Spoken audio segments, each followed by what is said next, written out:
Olá, pessoa desocupada. Então, eu tava trabalhando em um roteiro sobre o meu desânimos com jogos atualmente, que se baseava basicamente em eu não me divertir mais tanto quanto antes com os jogos, mas como era um roteiro que eu comecei há um bom tempo atrás, eu meio que me perdi na ideia e acabei desistindo. Então, depois de finalmente terminar o último vídeo sobre o livro do Stephen Hawking, eu finalmente decidi começar o roteiro de novo, só que agora com algumas mudanças. Então hoje eu vou falar sobre uma das épocas mais felizes da minha vida, uma época que, se eu pudesse, eu voltaria pra ela agora mesmo. Ou talvez não. Então, pega um lanche, arruma a postura e seja bem-vindo ao Diário de um Gordo. Bom, nossa história começa quando eu ainda era um projeto de homem. Eu tinha apenas alguns anos e morava na primeira casa da minha vida, ou seja, onde eu nasci, basicamente. Aquela casa foi construída pelo meu falecido avô, e como era uma casa antiga feita pela família, era como se fosse uma vila, ou seja, várias casas e um só quintal. E eu tenho que admitir que morar tão perto dos meus parentes, apesar de ser bem complicado para um adulto, para mim, uma criança era espetacular. Bom, em uma dessas casas morava uma família que não necessariamente era minha família de sangue, mas era como se fosse. Essa família tinha algo que ia mudar minha vida para sempre, algo que eu nunca tinha visto e nem imaginado que seria possível. Essa família tinha basicamente um Mega Drive, que, para você que nasceu depois de 2005, era um console que rodava os jogos em 16 bits. Esse foi o meu primeiro contato com o console e, pelo que eu me lembro, foi o melhor dia da minha vida. Aquele console e estilos de entretenimento me encantou não só pelos gráficos ou pela novidade, pela magia da tecnologia, mas sim por um único motivo, que se você acompanha o canal já deve ter imaginado. Naquele dia, quando eu visitei minha amiga na casa ao lado, ela estava jogando nada mais nada menos do que Rei Leão. Eu, desde que nasci, fui introduzido à magia dos filmes da Disney, que eu sempre gostei e vou continuar assistindo provavelmente até o dia que eu morrer. Dentre todos os filmes, o que eu mais gostava e revia todos os dias era a animação de 94.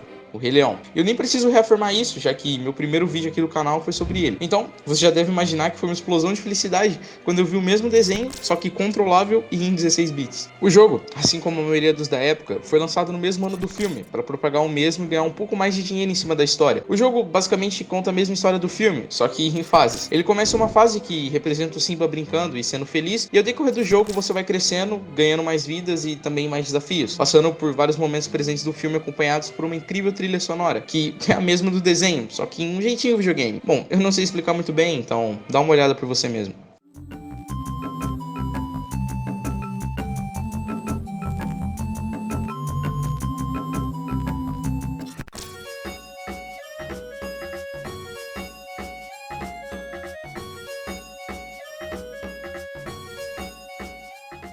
Apesar de eu gostar muito de jogar, infelizmente o console não era meu, então eu não conseguia jogar todo dia, o que me causou uma enorme infelicidade na época. Eu lembro de ficar bem chateado e bravo por não poder passar o dia inteiro jogando, então eu me entupia de filmes e suco de beterraba.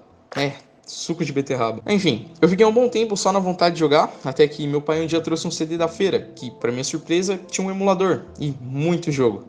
Eu, naquela época, tinha um computador daqueles brancos, sabe? Bem velho, com uma configuração vergonhosa, mas que na época era mais do que o suficiente. Foi lá que eu finalmente consegui emular e jogar meu tão querido Rei Leão, mas como eu já disse, o DVD tinha muito jogo, e dentre todos eu, como um bom amante da Disney, conheci outros dois jogos que também me marcaram muito: Aladdin e Pocahontas. Outros dois jogos que me chamaram a atenção por serem um conteúdo ligado à Disney, e não qualquer conteúdo, mas sim de dois grandes filmes que eu assisto até hoje. Apesar de eu gostar bastante dos dois jogos, por hora vamos focar só na Pocahontas, porque tinha uma mecânica bem interessante e também pelo fato de ter sido o único jogo existente da Pocahontas. Lançado em 96, um ano depois da estreia da animação, esse jogo, apesar de jogar no computador, foi lançado para Mega Drive e desenvolvido pela Famicom com parceria com a Disney. O jogo, assim como os outros dois que eu já citei, contava a história do filme, só que em jogo. Esse jogo tinha uma diferença muito legal para a época: os puzzles, que basicamente se resumiam em pegar pedras para subir em lugares altos e descobrir passagens secretas. Também tinha como você alternar o controle dos personagens. Você podia jogar com a Pocahontas e também com o Mico, o Guaxinim. Era interessante porque nesses puzzles que eu citei, tinha lugares que você só poderia acessar com um personagem específico,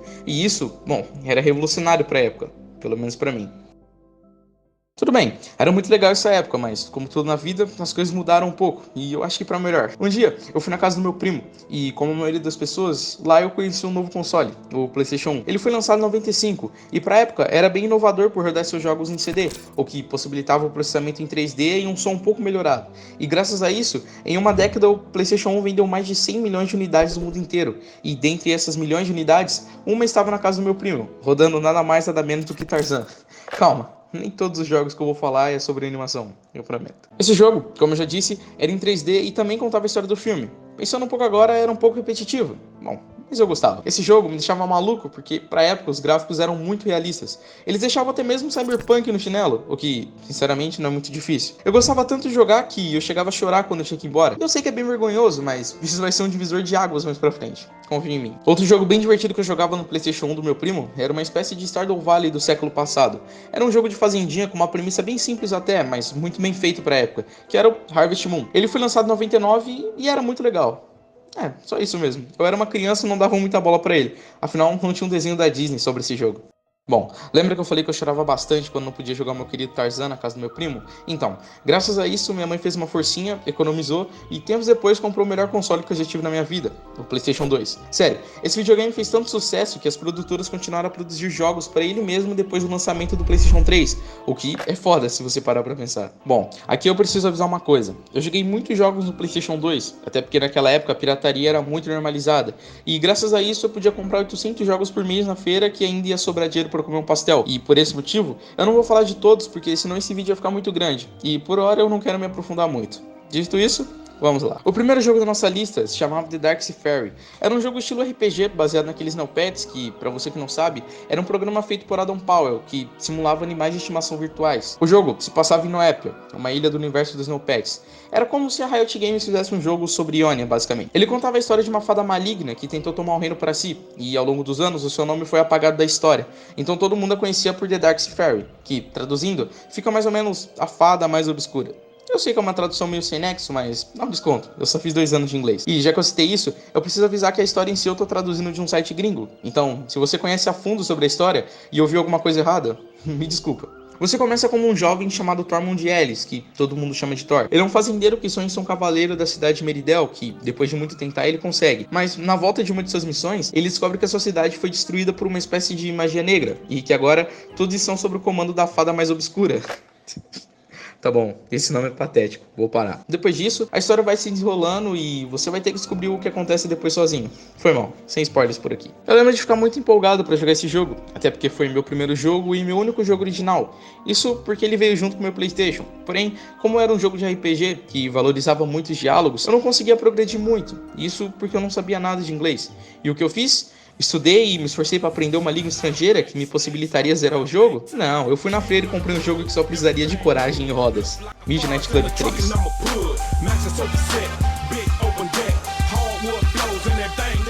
Lançado em 2005 pela Rockstar, Midnight Club era um jogo de corrida que pode parecer bem simples hoje em dia, mas pra mim era um dos, se não o melhor jogo de corrida. Ele tinha tudo: carros, motos, diversas cidades, estilos de corrida diferentes e a melhor música tema dos jogos. Eu passava dias jogando e eu lembro que naquela época minha mãe trocou meu horário na escola pra de manhã, então eu podia passar a tarde toda e a noite também só jogando. Isso quando eu não me chamava pra jogar bola. Eu não era tão gamer assim. O terceiro jogo é bem importante pra mim, porque, acredite ou não, a minha mãe jogava bastante comigo, o que, pensando bem agora, não era tão sensato, já que God of War se resumia a porradaria e trocação sincera.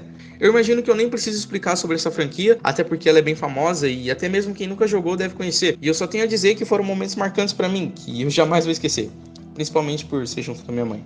Tá bom, agora que eu já falei sobre 3 jogos que não tinham nada a ver com desenho, eu acho que eu tenho um passe livre aqui pra falar mais um que tem a ver. Porém, eu vou ser ainda mais legal com vocês. Eu vou resumir todos os jogos do PlayStation 2 de desenho que eu joguei em um só tópico. Então, vamos lá. Ratatouille, Por Água Abaixo, A Era do Gelo, Toy Story, Madagascar, B-Movie, Scooby-Doo, Pica-Pau. E esse aqui era uma loucura, eu tenho que te contar. E isso é só o que eu consigo lembrar agora. Provavelmente tinha muito mais. Dentre todos, o que eu mais gostava era do Ratatouille. Eu zerei umas 5 ou 6 vezes e não me cansava de fazer sopa e saladas naquele jogo. Sério, só quem jogou sabe o quão divertida aquela mecânica era. Tá, só pra não ser injusto com alguns jogos que eu gostava até, mas que não me marcaram tanto assim, eu vou pelo menos citá-los nesse vídeo. E se você também jogava algum deles, deixa aí nos comentários. O primeiro, que era muito divertido, era o Crash, que apesar de ser um pouco mais velho, eu acho que eu só fui jogar no PlayStation 2 mesmo. Também tinha o Resident Evil 4, que apesar de eu não saber inglês, descer a bala em zumbi é algo que se entende em qualquer língua. E por último, quase todos os jogos de futebol. Eu sei. Jogo de futebol hoje em dia não é a minha área, assim como a maioria das pessoas sensatas. Mas na época eu jogava bastante com meu pai, e talvez por hoje ele tá um pouco distante de mim, eu até sinto saudades dessa época. Depois dessa maravilhosa época, eu meio que vendi meu PlayStation 2 e comprei um computador. E ingressei no mundo dos jogos, como Minecraft, CS e LoL. E aí que as coisas começaram a ficar um pouco mais deprimentes. Apesar de eu me divertir bastante em 2015 a 2017, depois desse tempo eu meio que fui perdendo a vontade e o apreço por jogos. Eu basicamente não consigo me divertir tanto assim com eles. E foi nesse sentimento que eu pensei em fazer esse vídeo. Que, analisando agora, valeu bastante a pena ter mudado um pouco o foco. Porque eu consegui mudar um pouco o tom depressivo do roteiro antigo e transformar em pura nostalgia. Pra mim, e talvez pra vocês. O que é mais importante. Minha ideia principal era desenvolver a pergunta: por que eu sou tão desanimado atualmente? Mas eu percebi que se resumiria a resposta como um amadurecimento em jogo dos jogos competitivos, como League of Legends. Sério. Se você quer um conselho, não comece a jogar esse projeto de jogo. Depois de muito pesquisar, eu percebi que valeria muito mais a pena só contar a minha história com os videogames pra vocês do que fazer um vídeo sobre o meu desânimo. Afinal de contas, esse aqui é o meu diário e essa parte da vida não poderia passar em branco.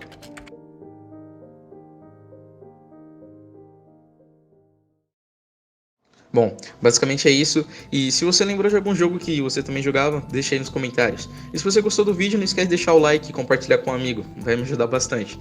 Então, eu acho que é isso. Te vejo na minha próxima ideia.